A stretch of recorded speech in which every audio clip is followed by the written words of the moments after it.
better never ends. In health, in performance, no matter your starting point, you can always strive for better. My name's Charlie Goodchild, I'm your host, and this is the Better Never Ends podcast. We've made it our mission to share with you the expertise and wisdom of role models and leading experts in their field, teaching us about how we can be better, telling stories about their journey to better, and inspiring you to discover yours. So today's podcast, we've got Jake Webster, who came in to visit today. And Jake's someone who inspired me really early on in my Instagram career, I guess. So his content comes from the @Nerdy Physios profile. And you can see his creativity is just insane. And some of the stuff he does was really influential in how it shaped my thinking and my own content that I started putting out. And something we speak about is where that came from. You know, where did that drive to educate people and that ability to focus on creativity, where did that come from?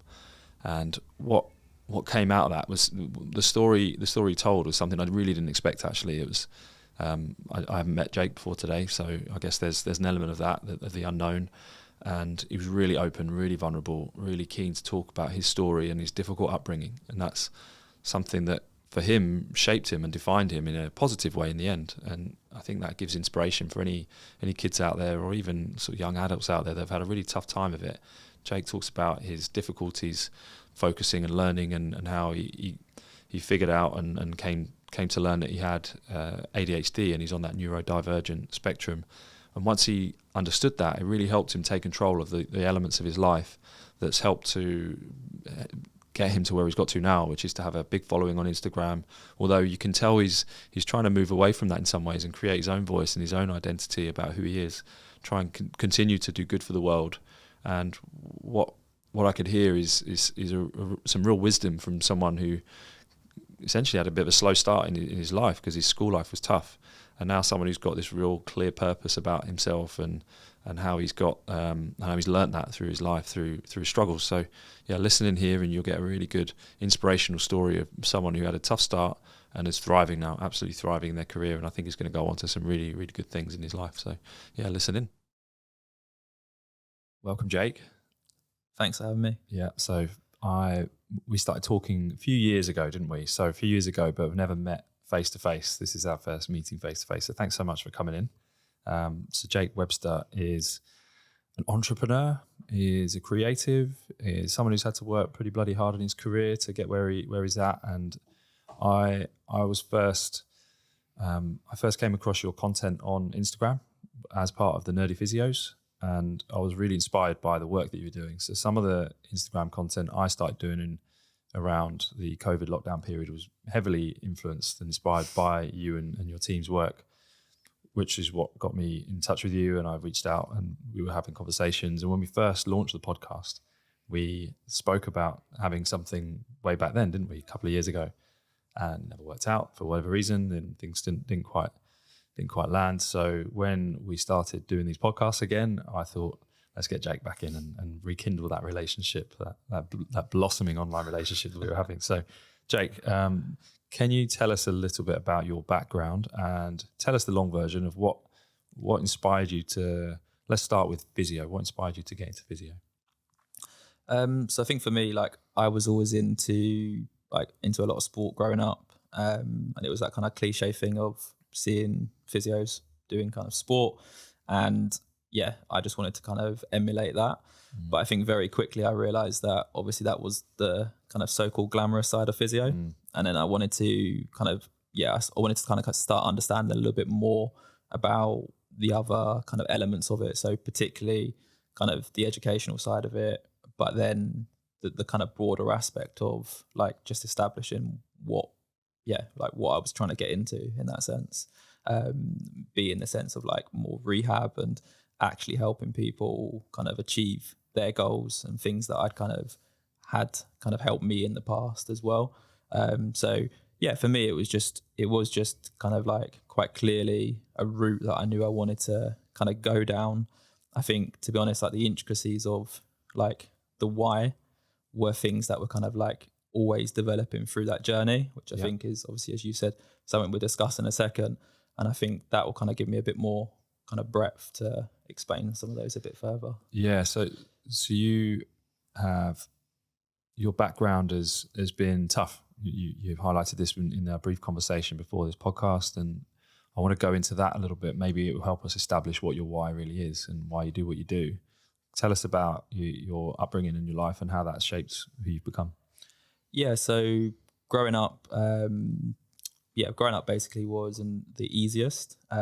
Went to kind of quite a difficult secondary school, where just one of those secondary schools where things were kind of ever developing, but that kind of meant that we were just always trying to chase the kind of on that hamster wheel, trying to chase the next thing that never seemed to be kind of happening. Yeah. So it was difficult, and I don't like to use obviously those things as excuses, but the challenges that came from that were kind of coming out with basically no education, not really knowing what was out there. So for me, like at the age of, I'm a 16-year-old boy, I didn't know what university was. So I'd never heard of it.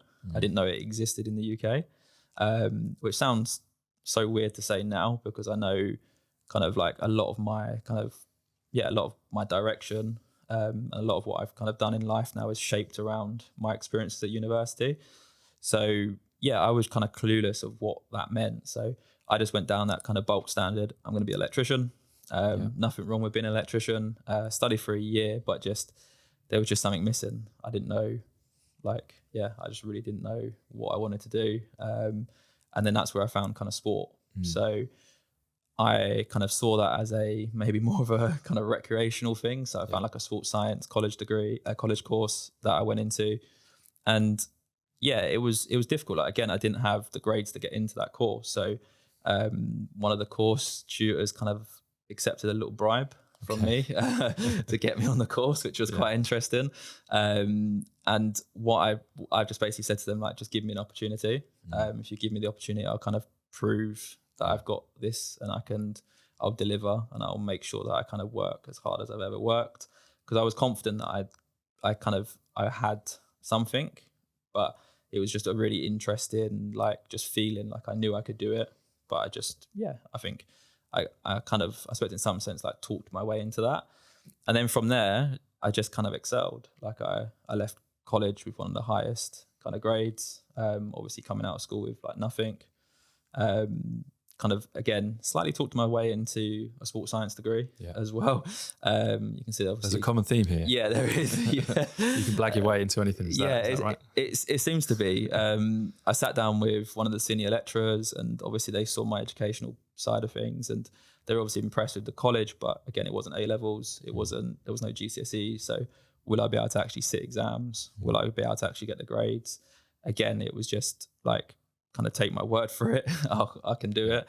And then that's where I ended up. So I ended up in kind of the sport and exercise science, which I think you hear a lot of physios coming from that background. Mine too. That's where I came from. Yeah. Yeah. So I think, and there's to be honest, like, there's nothing wrong with that. I think at that point I wouldn't have been mature enough to go into, I suppose, physio. Yeah. I'd actually agree with that. My memory is of wanting to be involved in sport and being quite good at science. And obviously sports science seems the obvious. I hadn't connected the fact that I was desperate to be a physio at that point, or I hadn't realised that it was possible, actually. I remember being put off it when I was young and telling someone when I was about 16 that I was keen on being a physio. And they said, oh no, you need good grades for that. I thought I was doing okay at school, and it's really hard to get in. And my lack of confidence meant that I just didn't try, and I just found an alternative. I went for sports science, and I mean, nothing against it. I actually really enjoyed that course. It set me up really well. A lot of my practice now is very much linked to my knowledge in sports science. So that's like we had a very similar journey actually leading into physio. Yeah, exactly the same. Like, sports science taught me a bit of graft, a lot of graft in some sense, because like, you can either sit there and be part of kind of like 100 other students and kind of come out and know you're not really going to get anywhere, or you can kind of in some sense like start in that kind of in those jobs. I managed to get like working in the high performance academy at the uni, establish a lot of connections. So then that's where I started to kind of delve into that kind of rehab side of it. I got to see kind of what the sports physios were doing with the uni athletes and what the teams are doing, and able to kind of then just in some sense like take a little bit of a backseat from the studies. I knew like I needed to still establish that side of it, but equally it was always about, or we were always told that like if you're not kind of, if you're not doing it, if you're not actually actively involved in doing kind of the sports science, the strength and conditioning, then you're going to really struggle when you come out to obviously land a job. So yeah, I was lucky. I got given opportunities. And I think, to any young person out there that's listening at the moment, I think when opportunities come, just take them, but equally just go and seek them as well. For me, it was knocking on doors, finding people within the kind of unique setup that I thought, that guy might be able to help get me to where I want to be. And I think most of the time, if you reach out and you show that you're willing, as I did with my college course and the uni course. Bribed your way in. Yeah. In some sense, people... Probably the most ethical bribe by the sounds of it. Yeah. Convincing someone to believe in you for educational purposes. I think that's perfectly ethical. Yeah. I don't think it was... there was no money or anything. I expect that could have helped. But I think more than anything, it's just showing your willingness and your kind of drive and that desire to get somewhere. And that's kind of what my upbringing taught me. Is it was I can either kind of sit back and in some sense feel sorry for myself for having a slight tough secondary school experience and having kind of growing up in the area where I grew up, or I could just kind of push and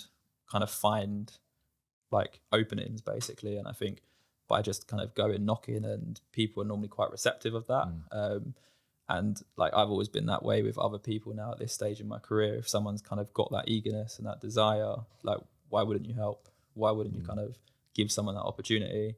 Because we're all potentially that person at one point in our lives. There's a great book called Give and Take by Adam Grant. It's talks all about that. It says that the highest performers on average tend to be givers.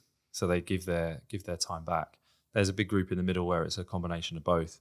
And then there's the lowest performers that are also givers. So, and that was interesting to me. It's you could almost give too much and it compromises your own self. But if there's this sweet spot at the top where giving a little bit, but also making sure you're looking after yourself also is really important. And that's when that tends to be where the highest achievers come from. Yeah. I wonder if to be honest, I think I'm still trying to find that balance to some extent. But I really believe in that concept of giving. I really think that's important.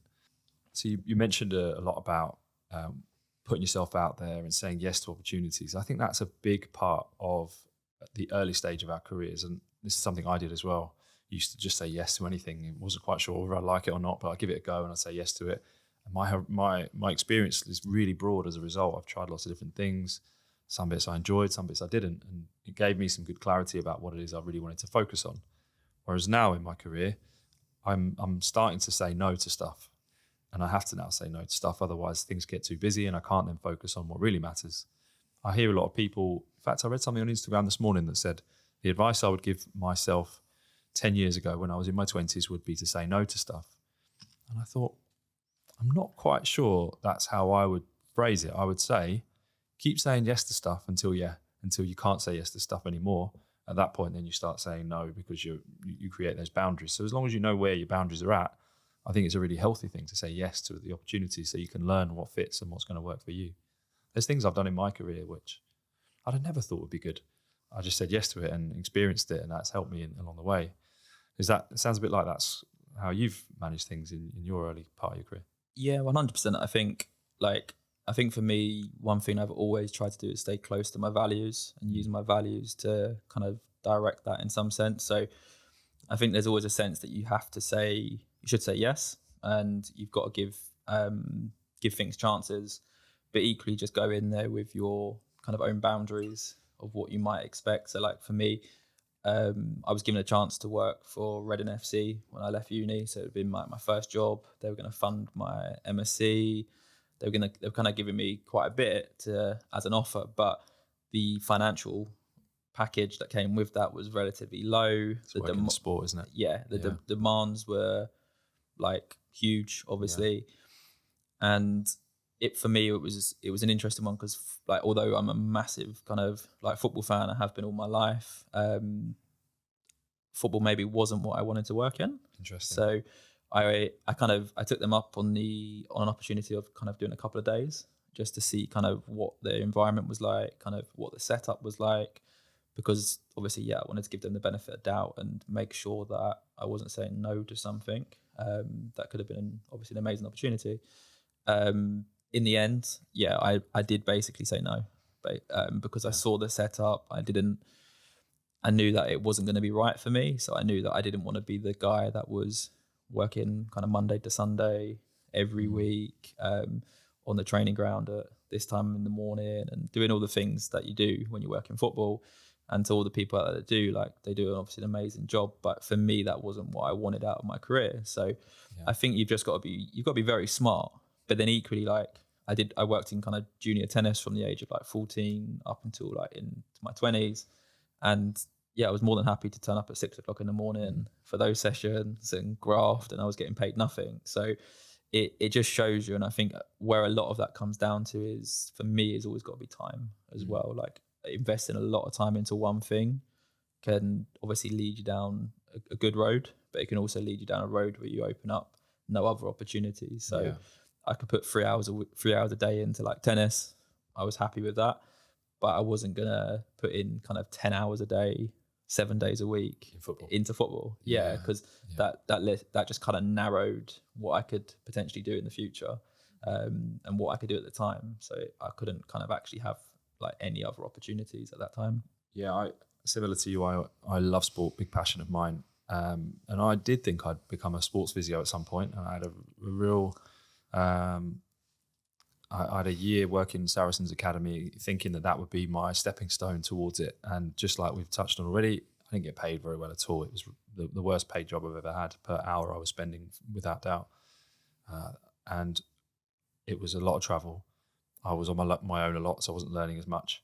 Found it a really lonely experience. And then I went for a job for the next level up, and I didn't get it. And I remember thinking that it was like catastrophe, absolute disaster. What am I doing this for?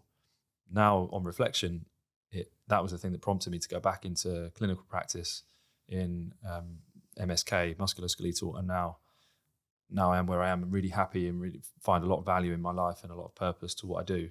I can't imagine where I'd have gone if I'd have found another sports job, maybe somewhere I'd be really happy. But I think the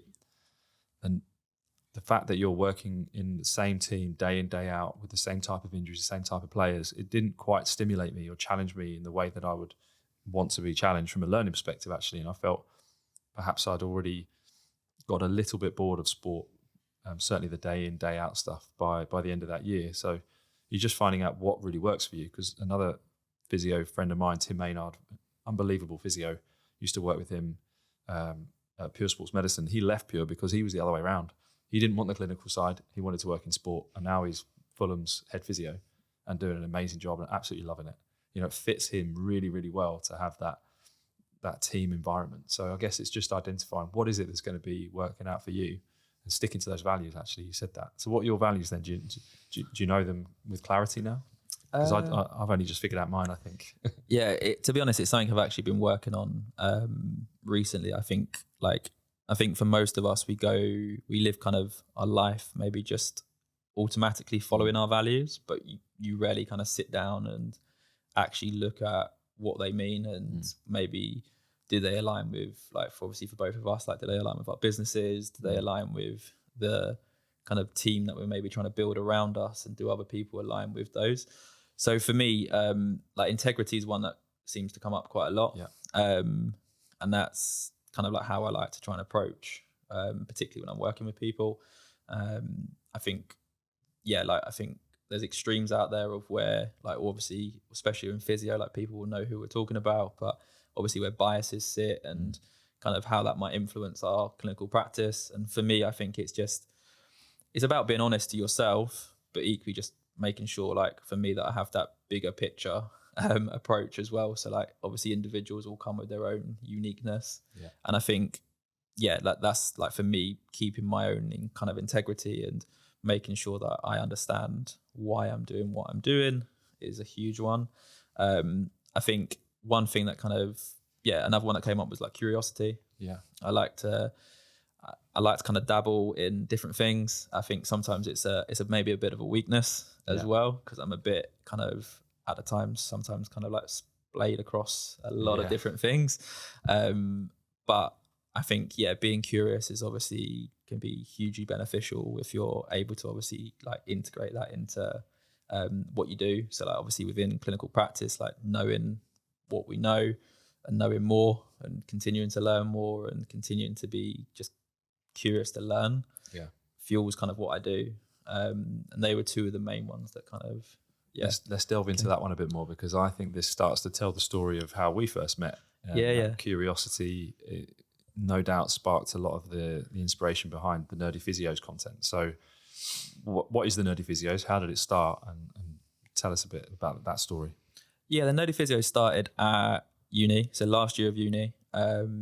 It was solely my idea. But while studying at uni, there was 4 of us that were kind of in a small group, and we used to kind of share ideas and share loads of things and became quite close mates, which was really like a real good side of like uni, like meeting new people. So what happened was I came up with this idea, and I kind of pushed it towards the kind of 3 other guys to see if it would bite, and it did at first. Like I think there was actually 4 of us originally, but as time goes on with most things, it kind of like obviously time gets in the way and kind of priorities. So eventually the Nerdy Physios became Dan and I, as you see it as it is today. And the idea was just to kind of initially just put information out there that the average person could learn from, and they could kind of take snippets from, to just be able to, in some sense, like update their own knowledge on the state of kind of the health system at the moment, and across the world, in terms of how much kind of BS there is out there, and how much kind of like we just wanted to influence that. And initially I don't think we knew what we were doing, and that's the truth, but we were extremely curious to explore that, and Instagram seemed like at the time the safest space to do that on for us. It just kind of spiraled from there, really. So we just started to create what I would say was kind of quite creative, different ways to show things. And like initially all our stuff was done on PowerPoint. Like we didn't know what we were doing. That's how I started. So we were just literally like putting slides up from PowerPoint. We weren't, and even to this day, we've never been really kind of too much of our face like on videos and things like that. It was always just infographics. And I think, at the time we just kind of caught a wave, and started to blow up. Like I think we hit kind of 10,000 followers in like 6 months, which was kind of crazy because we weren't expecting that. And Dan behind the scenes was doing kind of a lot of the research side of stuff, where I was then building the infographics, and it's always been me kind of doing more of the creative design stuff. And I don't really know where that came from, to be honest. Like it was just something that I fell into, and I found, and I started to build a passion for it. And as you do, once you start to see kind of it taking off, I kind of built a bit of an obsession for it. But I think the main thing that I liked from it is exactly how we met, was the fact that like we were building a community, and we were like meeting like-minded people. So I think over time we moved a little bit, not so much away, because I feel like our stuff is still very kind of everybody friendly, but we obviously picked up a large following of physios, and that was in some sense that was also brilliant, because I think with Instagram you're not just hitting the UK, you're hitting America, you're hitting even places like India, where I feel like obviously they're pushing for their education to be kind of the same as ours, and we're just it was just lovely to kind of get like a community behind us. And it was always the sense of kind of just keeping that as a free community and just growing it, and over time it just became a passion. Were there any negatives that came with that?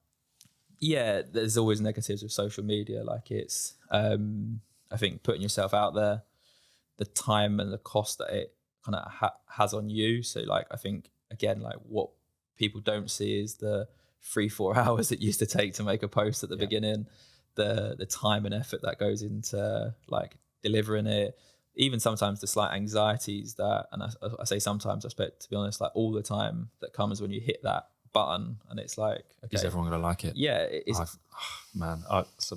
I was crushed to begin with. I was so terrified when I started putting posts out. It was the main reason it took me until I was 30 odd to put anything out really on Instagram. I was putting tweets out, but anxiety was there, and it was mad because I'm really relaxed in real life. I don't really get worried about stuff, but all of a sudden putting my ideas out there felt really vulnerable and a bit too vulnerable for me to begin with. It took a big leap of faith for me to just put something there and just deal with it and go, it'll be okay, it'll be okay, it'll be okay. And then obviously the first time you put a post out, well, certainly for me anyway, I think you blew up a bit quicker than me, but nothing happened. Like 4 people liked it. They were all my friends and they all said nice things about it. And then the next time 7 people liked it and they all said nice things about it. And I had this similar obsession to you. I would definitely spend 4 hours on a post, tweaking it, making it better. And it started on PowerPoint and merged into Canva, and it started to become actually quite meditative. Actually, that process I really enjoyed, but we were in lockdown, so I had nothing else to do, and it gave me a creative purpose that I didn't actually realize I had. I didn't think I was creative before that, and then I realized I could be, and I think it came from obsession, weirdly, that perfectionism in some ways. It's not necessarily healthy all the time, but that's how mine started.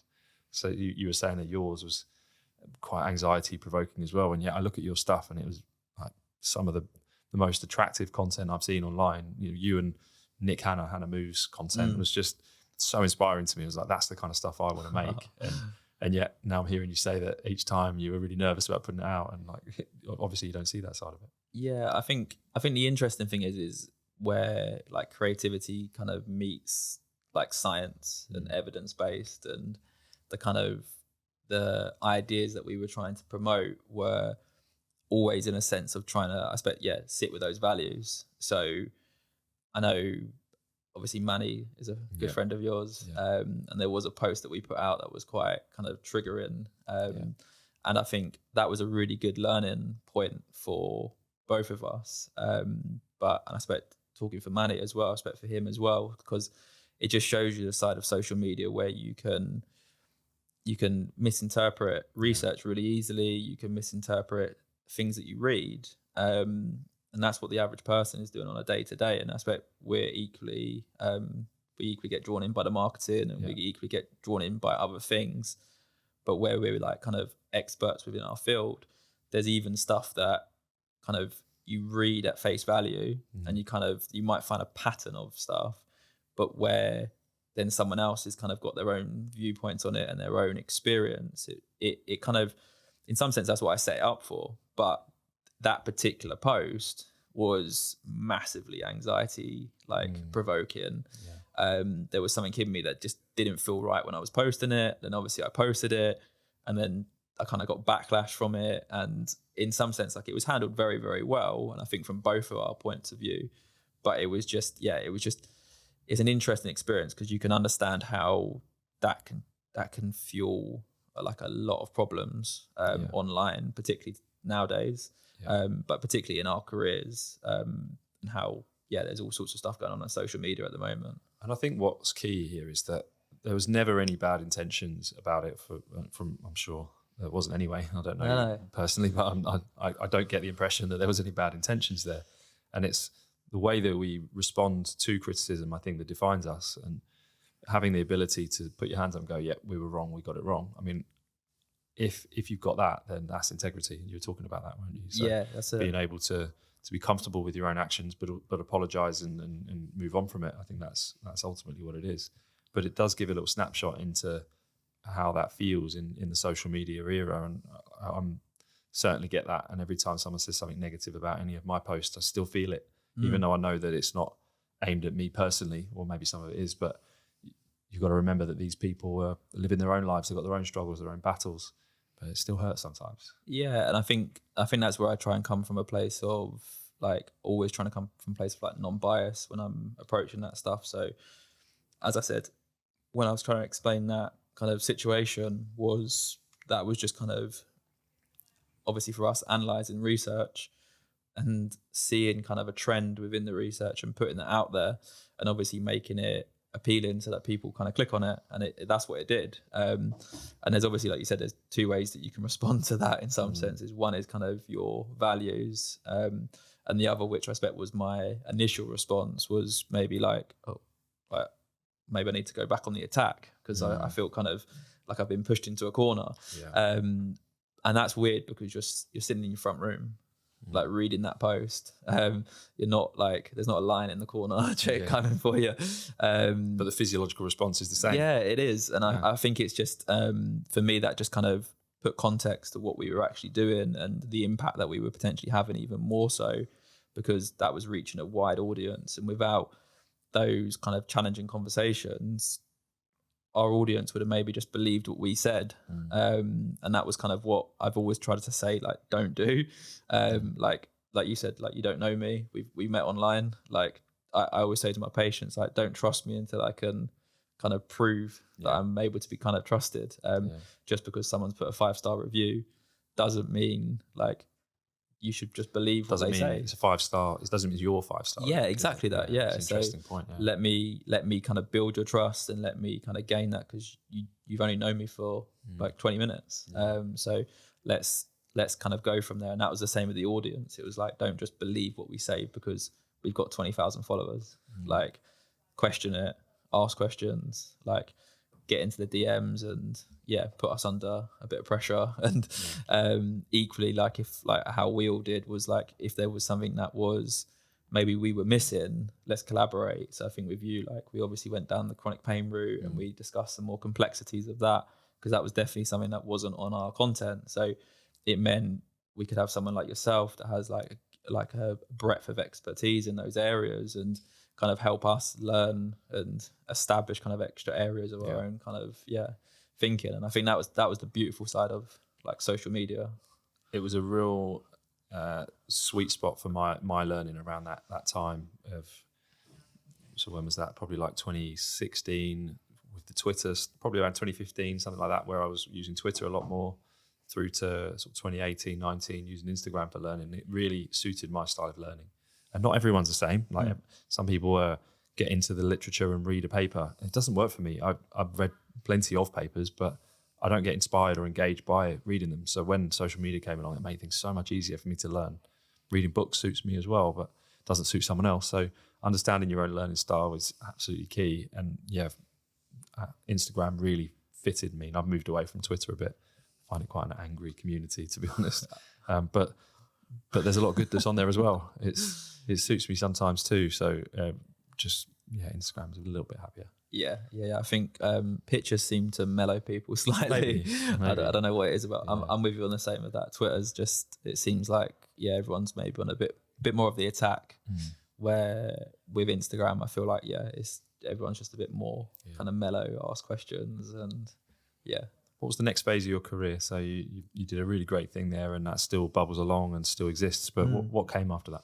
Yeah, it's interesting. Like, so you would never believe, but obviously when you put yourself out there, obviously people start to know who you are and know about you before you even know who they are. So like that meant kind of during that time, so that transition from the end of uni into a job was actually a weird transition because we went through lockdown. So we kind of didn't know when we were getting jobs. We didn't know when we were getting our accreditation and things like that. So I actually started working with like a marketing company in the UK, doing like basic building the stuff that I already did for my Instagram. So that came like apart from that, which was really interesting. And then from kind of the Instagram was where I landed actually my first kind of MSK job in the city. So I started working for Chiswick Physio, which was just really, really great opportunity. So I always knew that kind of MSK was my thing. So I was one of those people that again went against what everyone kind of recommends. That idea of doing your rotations and another place where our stories are very similar. So not necessarily through my choice because there was no availability of jobs, but I didn't do my NHS rotations either. I think it just, again, it's coming back to what you know. So like for me, obviously I was lucky I had like quite in-depth physio assistant position and hospital experience and things like that. So I was very confident just to go straight into that MSK field, and I feel like that's more and more happening now. But I was just very, very lucky to get that opportunity. I think obviously showing my breadth of knowledge through my Instagram page obviously helps, because in some sense it's kind of like a pre-interview before the interview. And from there it's kind of just like, I was very fortunate that the person I worked with, Nathan Carter at Chiswick Physio, was like very supportive in kind of like an entrepreneurial side of things as well. So I was able to kind of see the back end of what it takes to build a successful business and how to be obviously a good physio and all the things that I think we know. But we truly don't know when you're working with like the public and people that are actually paying for your services. It is quite a different experience compared to the NHS. You feel very different when you're giving a product or you're giving a service to someone when they're putting £100 on the table compared to, it's not that you give any different. It's just the feeling of that kind of, it obviously adds a level. Well, there's, from the other person's perspective, they are paying for a service. So once they're paying for a service, certainly directly paying for a service anyway, they have an expectation and they're going to be judging you very differently in comparison to an NHS provider, which there's still a judgment there, but not quite in the same way. There is a price tag on it. So they're checking all the time, is this person worth my hard-earned cash? And if you're not good enough, you won't be worth their hard-earned cash. They'll go somewhere else, they'll find someone else. And once I got my head around that concept, I felt more at ease with this salesman role that I have. And I don't have a problem anymore with, I am essentially selling my knowledge and my ideas and vision for their recovery. And my success is based on their results. And if they do get their results, then they might come back and tell their friends and leave good reviews and all these kind of things. So I don't have a problem with saying it anymore. Whereas before, it felt like a real dirty word to me. Like salesman, I never thought of myself in that way. It felt wrong, but now I get it, and I'm comfortable with it. And if anything, it drives me on to keep being better at what I do, so that I can keep delivering a better service. Yeah, I agree completely with that. I think it took me a while to get used to that idea, particularly like you're working with like Chiswick is obviously a very wealthy area. People have expectations, and like going in as a new grad into that area was a little bit like, at first you're a bit like, wow, okay, this is interesting. But I think again, like it just comes back to, for me, it just came back to those like core values and making sure that my kind of the person I'm working with was helping me align to those, and that I wasn't becoming this kind of unethical salesman.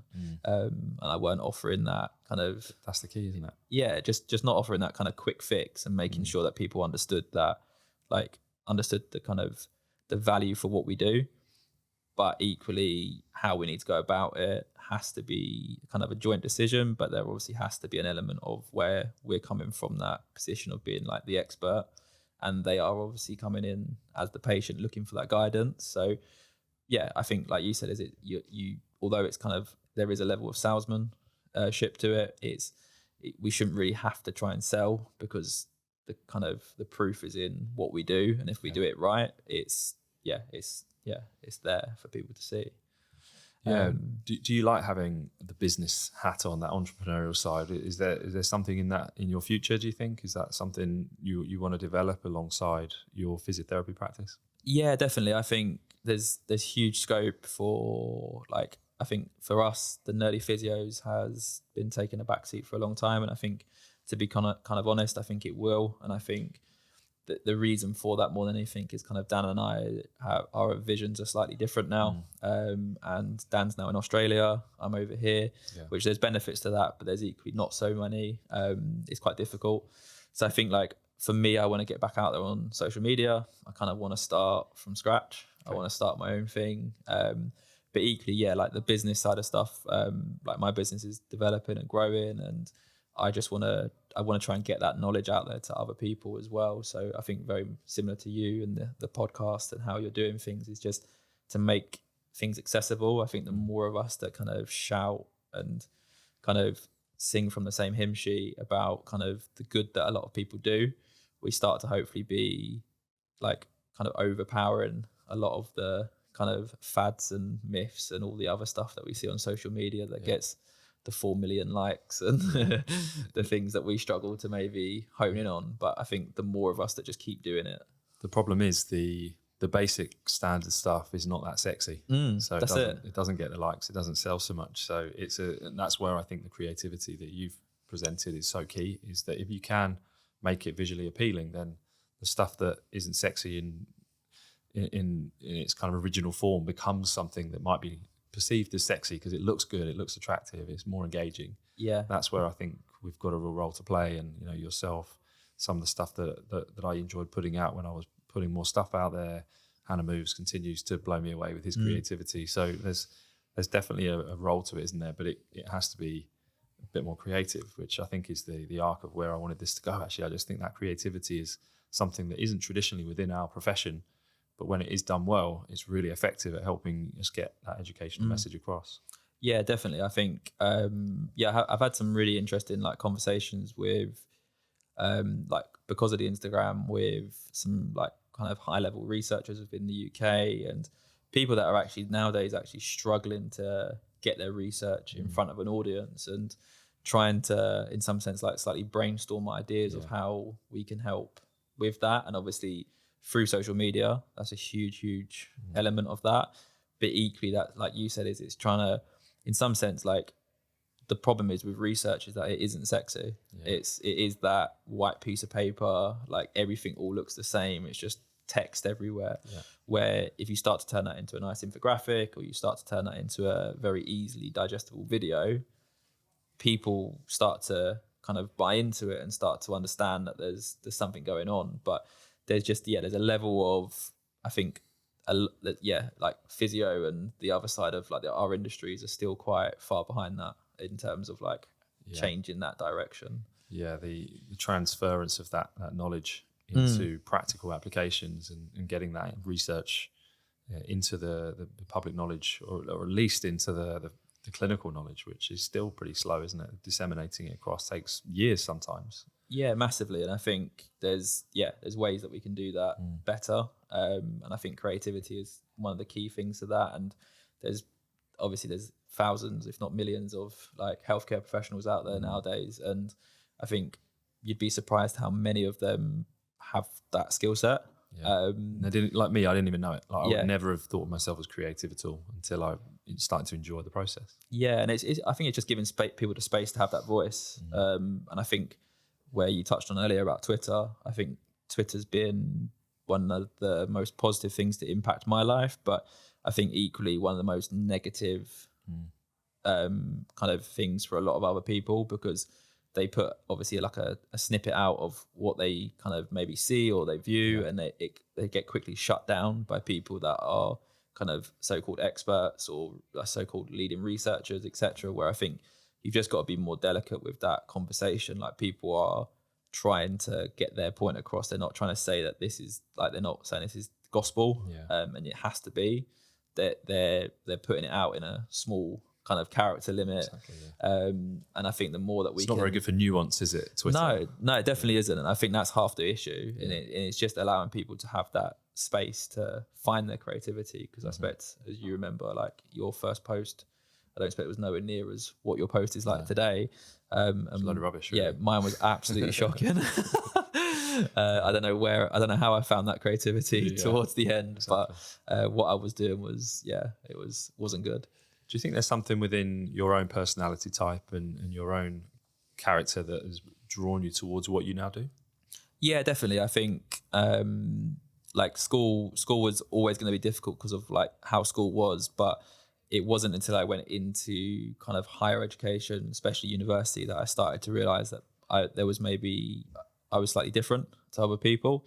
And what I mean by that is just kind of like my ability to kind of concentrate, my attention. I kind of knew it all the time, but I think where I didn't have to use it, because school was kind of one of those situations where I'd kind of just walk in and walk out the class.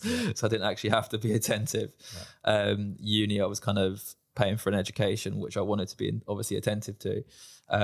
So very quickly I started to realize that maybe there was something kind of different going on. And eventually I kind of found out that I'd been living with basically like ADHD my whole entire life, and was diagnosed with adult ADHD as well, which is slightly kind of very much the same but slightly different. So that falls under that category of kind of neurodiverse, and that kind of spectrum of where kind of autism and ADHD and Asperger's kind of all sit in that kind of thing. And to be honest, like, again, like everyone's very different on that spectrum, but for me it was just always that just ability to kind of sit and concentrate, and my attention was always all over the place and things, and that's massively added an impact to that journey that I had. I spent without me even knowing it at first. So obviously school was always going to be slightly challenging because they didn't pick up on that. College I kind of exceeded, but I think that was just because the kind of college environment kind of fit my kind of way of being. But uni, as I expect most people know that's been to uni, it's quite regiment. You've got to sit in lecture halls. You've got to concentrate for like 2-3 hours. 10 minutes is normally like my limit. And it was difficult, but that massively impacted my mental health.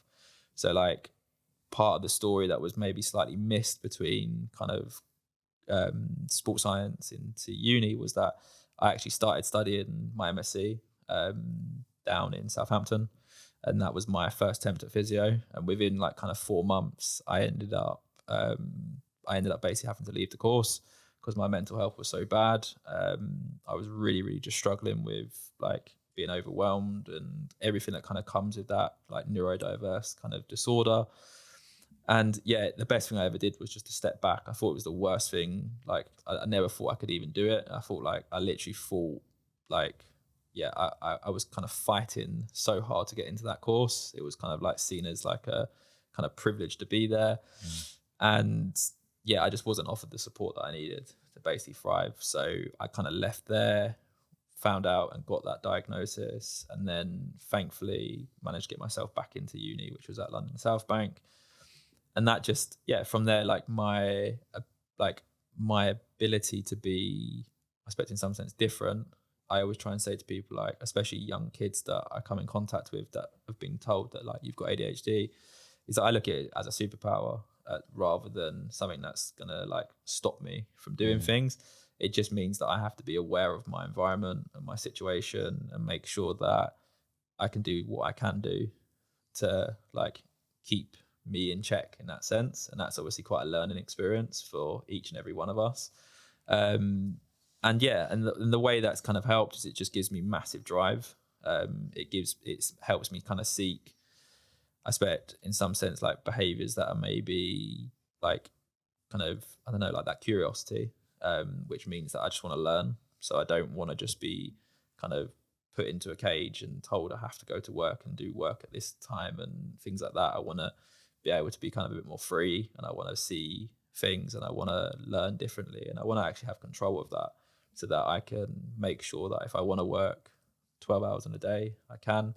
If I want to work 5 hours in a day, I can.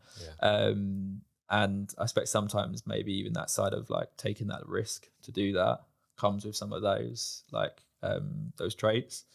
But yeah, I think all in all, it does help me just establish kind of a way of being with people, and that creativity I think came from that as well, because it was, like I said, I kind of become obsessed with fine tuning that kind of creativity, and that's something that I've always had, as I'd say it's what we call it is kind of hyper focus.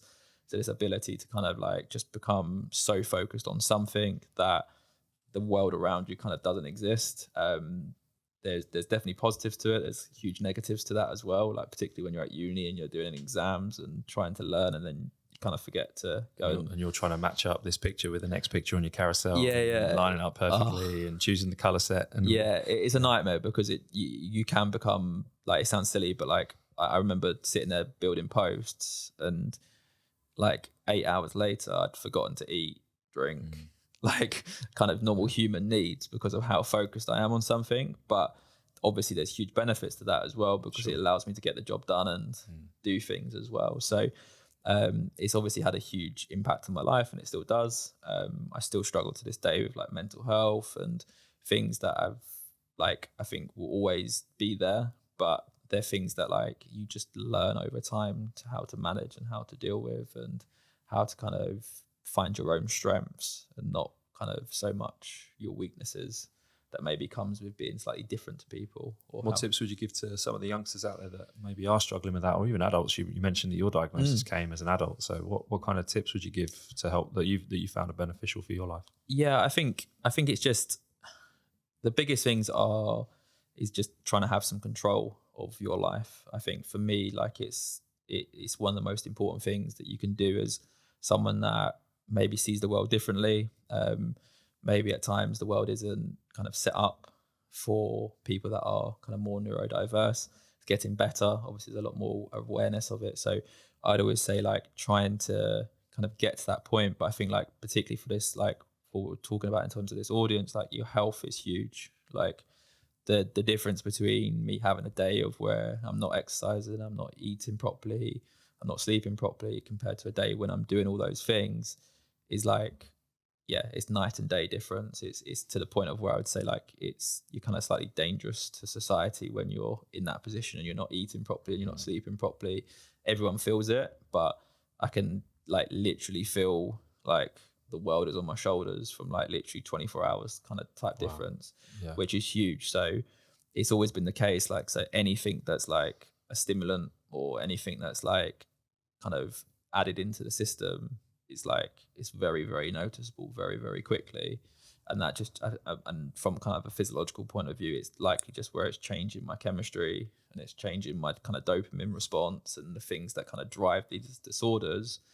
And again, I think that's where like education fails with this stuff. So like young people, like don't keep looking for your quick fix. Like just go back to your basics. Like get your 8 hours sleep, drink your water, like stay away from like highly kind of dopamine producing. It's tough when you're a kid though, isn't it? 100%. You're trying to fit in, you're trying to fit into your peers around you, and no doubt you're exposed to things that you probably shouldn't be doing, but you're going to try it anyway because you're a kid and it doesn't suit your chemistry, but all your friends are doing it, so you keep doing it.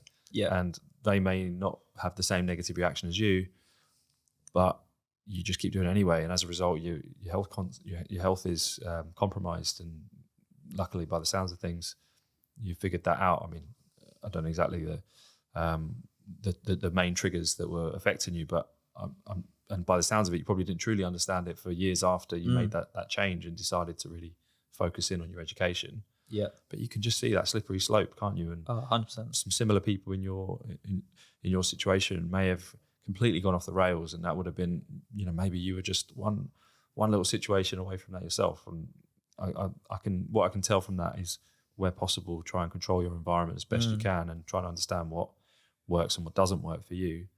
I do get the sense that our world is changing a little bit and there is more focus on health and more appreciation for health at a younger age. People are more inclined to think about health younger. I don't think it was really there when I was a kid, and by the sounds of it, probably not. No, I mean, you're a similar age to me, but a little bit younger. So it does seem to be changing. And I hope that this message as well can be received by some of those youngsters out there that are looking for a role model, perhaps of like, if they have got attention problems, ADHD, or on that neurodivergent continuum, and struggle with focus, then find out what are those triggers, the negative triggers and the positive triggers for you. You sound like you've got a pretty good grasp of yours, but doesn't mean that yours are going to be the same as theirs, right? No, exactly. And I think that's where, again, like it seems very black and white, like particularly sometimes social media. And there's obviously a lot of people that do amazing stuff, but you've equally got to work out some of that stuff for yourself. So you've got to, unfortunately, you do have to face the difficulties that come with it. And you do have to face the things that might be kind of massively overstimulating and kind of really challenging your life. But the more that you can take control of that and the more that you can start to notice those things, you can do simple things. So like for me, when coming up into the city, like if I come up here and I haven't got my headphones, I know I'm going to have a problem because the tubes are going to be quite overstimulated and it's going to cause me to feel slightly more anxious and slightly more stressed. So I use my headphones to kind of block that noise. And it's just little simple things like that. It's just trying to, I think in some sense, like a lot of us that have health problems or kind of neurodiversion differences and all sorts of other things, like we sometimes just get on this wheel and we just keep running with it and we just kind of keep hoping that something's just gonna like change. And I think like for me, like I'd always just say to anyone is just stop and just try and reflect on like what you're doing and try and work out where those stresses kind of lie. And obviously a lot of that might come from like work, but then speak to work. Like there's nowadays like employers have like real responsibility to respond to differences, and that's the world that's now changing, and there's huge benefits from that. Like if you've got a child that's got these issues and they're not diagnosed and you think there's a problem, like speak to the school, like get their opinion on it, but then equally speak up and get that kind of like diagnosis, because sometimes labels don't help, but in this case they can hugely help, because at least you then know what you're dealing with and why things are the way they are and why and how you can maybe as a parent help to accommodate that and things. Do you think it would have helped you at a younger age to know, or do you think that learning through experience has ended up being more powerful anyway? What advice might you give to that younger self? Yeah, I think like kind of in the setup that I had at the time, I don't think it would have made much difference. And that's the honest truth, because I think it was very unknown at that point. So like there was still obviously a lot of talk around it. Like they understood medication, they understand like that side of stuff, but they never really understood, I think, how to actually manage it. So I think for me, like I've been one of those people that's been very fortunate, and I've come out the other side and I've used my kind of strengths from that and my, like I said, that those kind of superpowers in some sense to get me to where I am. But then I equally work with a few younger kids at the moment that have those diagnoses, and their school has been kind of shaped around them and they're very much supported and given time. So I'd say, like, again, there's positives and negatives to both. And I think, again, it's just knowing yourself and knowing your sibling or your child or whoever it is that you're kind of working with to just work out if that is going to be beneficial. Because for some people, a label can be very negative, because they just become that kind of diagnosis and are unable to see past that. You mentioned this earlier. I think it's that you don't want to make excuses, but sometimes there might be a reason. So an excuse might be seen as like you're leaning on it. It's like your crutch. Yeah. Whereas a reason might help you understand it and thrive and then move on and learn. Yeah. That sounds like what you've done. You've found it as a reason. That makes sense to me now. Now I can move on and figure out my life, take more control over the things that work for me. Yeah, 100%. I couldn't put it any better, to be honest. Like it's that reason just in some sense to make a change. Like I said, like I think excuses kind of in a lot of way don't really get us places. Like, and I think that the only way that if we're kind of in some sense like forced to be kind of blend into society, if that is the case and they'll say the world doesn't change, then you have to find a way to be adaptable and you have to find your own ways. And obviously the world is adapting and changing, and that's the positive of it. But I think you never want to rely on those kind of, that, like for me personally, like I didn't ever want to rely on like, I've got ADHD, this is why I can't do this. It's like, let's just see if I can. Yeah, if I you can't. took ownership. You took ownership, and you took the responsibility to go, I'm going to fix this. I'm going to sort this out. Find my own path. Yeah, and that's just being strict with things. Like it's just knowing that like I have triggers that kind of will cause major issues. Probably like coming on a podcast with a load of lights and video cameras and to a new environment and meeting a new person for the first time. Yeah, I'm not going to lie, like the lights are quite but yeah, it's all good. Yeah, you've done well. Yeah, so I think, but that's it. It's just knowing, like, and it's obviously like if I sat down just a second ago when we started and I thought like, wow, this isn't going to work, like I would have taken that ownership and just said to you guys like, all right, you might have to change something in here, because otherwise I'm like, I'm going to be not doing very well. Yeah. Well, maybe next time we'll turn down the lights a little bit. But I mean, it's been a really good conversation. Jake, is there anything else that you'd want to tell us? Anything else that seems relevant that we've not asked you so far that might add to your story? Interesting question. No, I think more than anything, like just my life experience and how that's helped to shape my practice and who I am as a physio and how I try and treat people that I see. And I think it's just like to any other person out there, like don't look at your, like just cherish life experience and how much impact that has on kind of how you can become as a professional and a practitioner and your kind of clinician hat that you put on. And I think there's a lot of emphasis out there on obviously like CPD, and it's, don't get me wrong, it's great to go and learn new things, but go and explore new things, like meet new people, see people from different walks of life and see the world for what it is, and don't just kind of hibernate in your kind of comfortable space, because I feel like the best people that you'll meet in life and the best clinicians are normally people that come from a place of where they've experienced life and they've experienced kind of people, and they understand that like not everyone's cut from that same cloth. And I think the more that you can get kind of deep down into understanding the kind of human as it is and the kind of rawity that like the raw stuff that like everyone has, the easier it is to work with people, and you very quickly can just break those barriers down and break the ice very nicely with people. I think it's a lovely message to finish on, that learning is so potentially diverse, and if you get stuck in learning in one way, and this is why we need people out there that do hyper focus and hyper educate on one specific topic, that PhD concept, and there are always going to be people out there like that.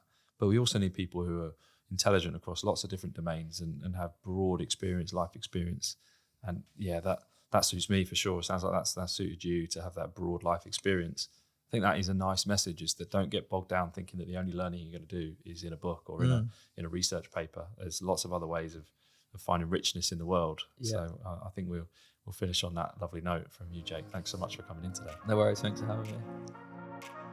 Thanks for listening to today's podcast. This podcast is sponsored by Better, provider of health, wellness and performance services based in central London. You can book in for face-to-face services at either of our 2 clinics, one in Soho and one in the city. You can also follow us on Instagram at Better Never Ends, or head over to our website for more information about the clinics or the podcast at www.betterneverends.com. And of course, if you want to send us an email with any feedback, questions or suggestions for future episodes, then email us on podcast@betterneverends.com. And finally, thanks to Brian Long for editing the show. Without him, it's absolutely no doubt in my mind that these would never have seen the light of day. And it will allow this podcast to continue on for as long as I'll keep recording them. So thanks very much, Brian.